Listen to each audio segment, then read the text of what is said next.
सर्वप्रथम आदरणीय शिक्षिका महोदया को मेरा सत नमन। मैं शीतल नायडू MA उत्तरार्ध प्रथम वर्ष हिंदी विभाग की छात्रा। मेरे आज के व्याख्यान का विषय है जॉन ड्राइडन का काव्य सिद्धांत।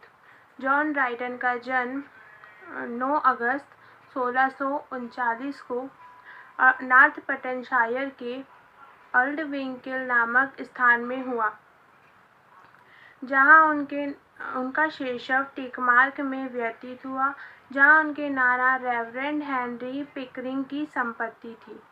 उनकी प्रारंभिक शिक्षा विख्यात डॉक्टर बुशवी द्वारा संचालित वेस्टमिंस्टर स्कूल में हुई और ट्रिनिटी कॉलेज कैम्ब्रिज से उन्होंने 1654 में BA की उपाधि ग्रहण की। उसी वर्ष उनके पिता का देहांत हुआ। सन 1657 से वह लंदन में रहने लगे। ड्राइडन राजकवि और इतिहास लेखक घोषित किए गए तथा 100 पाउंड की पेंशन भी उन्हें स्वीकार हुई।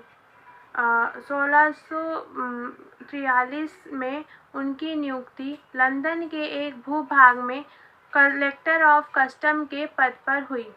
1685 में जेम्स द्वितीय के राज्यारोहण पर ड्राइडन ने इंग्लैंड के चर्च का बहिष्कार कर कैथोलिक धर्म को स्वीकार किया।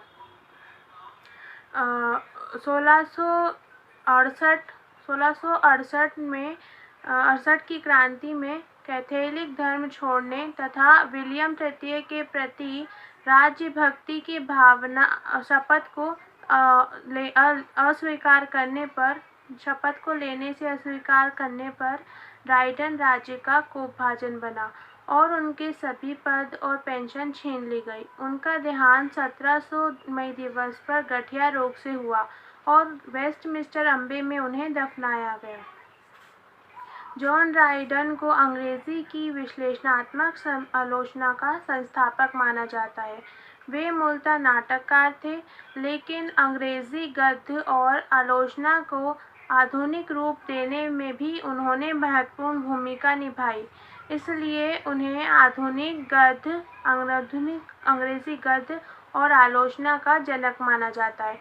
वे ड्राइडन से पहले आलोचना की कोई व्यवस्थित परंपरा नहीं थी।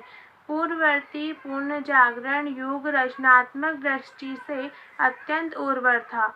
उसमें मार्लो, शेक्सपियर और बेन जॉनसन जैसे नाटककार हुए थे, जिनमें सृजनात्मक ऊर्जा का विस्फोट हुआ था। किंतु इस समय की आलोचना प्रायः निर्णयात्मक और शास्त्रीय उद्धरणों से बोझिल थे।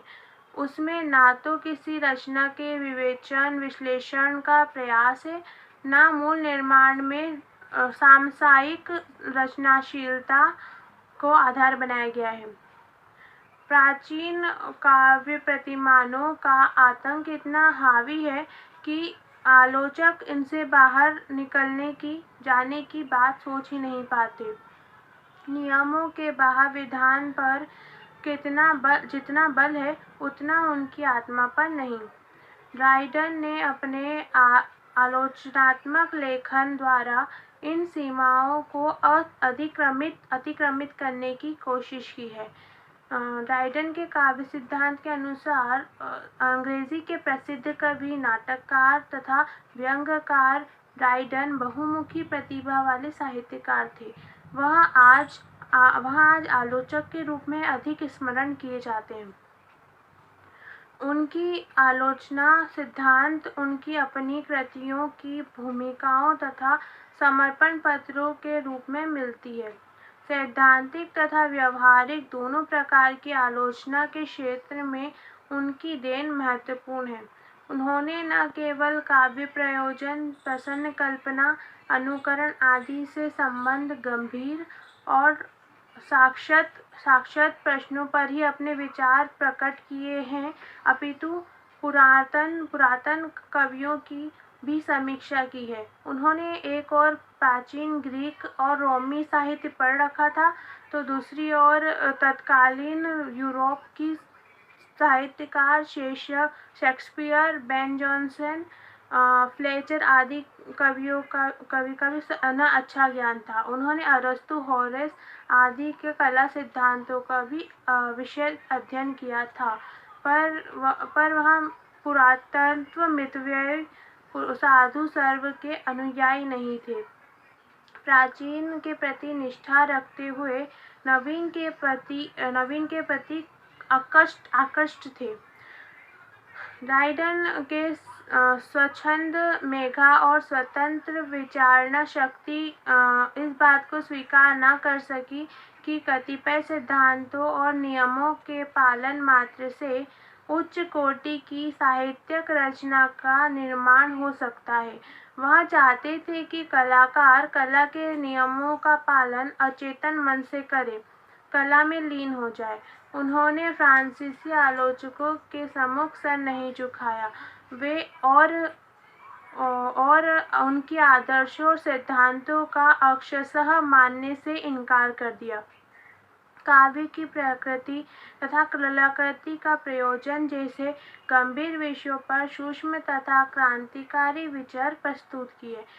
प्राचीन काव्यशास्त्री की आपत्यवाणी का विरोध कर यह कहना कि ग्रीक त्रासदी से अन्य प्रकार की त्रासदी भी लिखी जा सकती है और कथावस्तु को, जिसे अरस्तु सर्वस्व मानता था, नगण्य घोषित करना उनके साहस और स्वतंत्र मेधा का परिचायक है।